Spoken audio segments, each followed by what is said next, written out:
Quotient of powers property.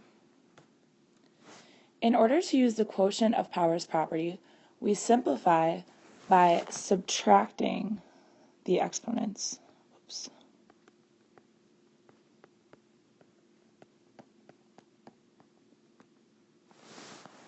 The exponents must have the same base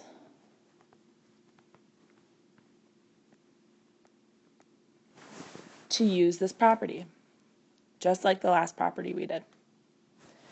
Okay, so example 1, we have 8 to the 78th power divided by 8 to the 8th power.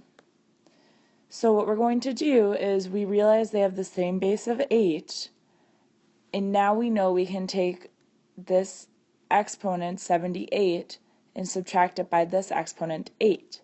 So this simplifies to 8 to the 78th power minus 8. And then we can simplify this further because 78 minus 8 is just 70. So our final answer is 8 to the 70th power.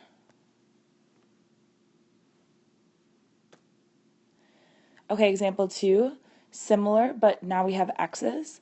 So again, we have the same base of x, so we can use the quotient of powers property, which means we take 32 minus 18, and we get x to the 14th power.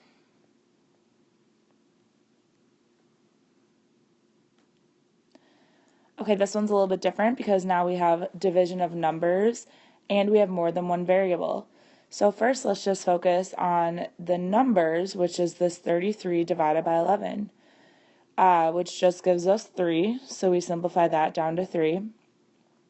And then let's focus next on the a to the third over a to the second.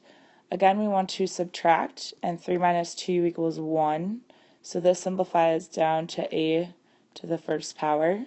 You can also write that as just a if you'd like to. And then lastly, we have b over b. Now remember, these are technically being raised to the first power. We just don't normally write that.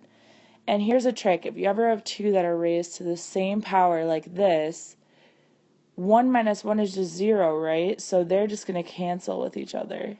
So we don't even have to write anything for b. So our final answer is 3a to the first, or just 3a.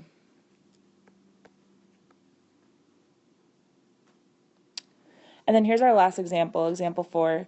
So we have multiplication going on in the numerator and we have division. We want to first tackle this part. And remember, we can use product of powers, which is what we did in the last video. So we can use addition for this. So this turns into the a to the 3 plus 17, still over a to the second, and 3 plus 17 gives us 20. So a to the 20th over a to the second. And now we're ready to use our quotient of powers, which is what we talked about in this video. So we know that we can just take 20 minus 2, and that gives us a to the 18th power. And then we are done.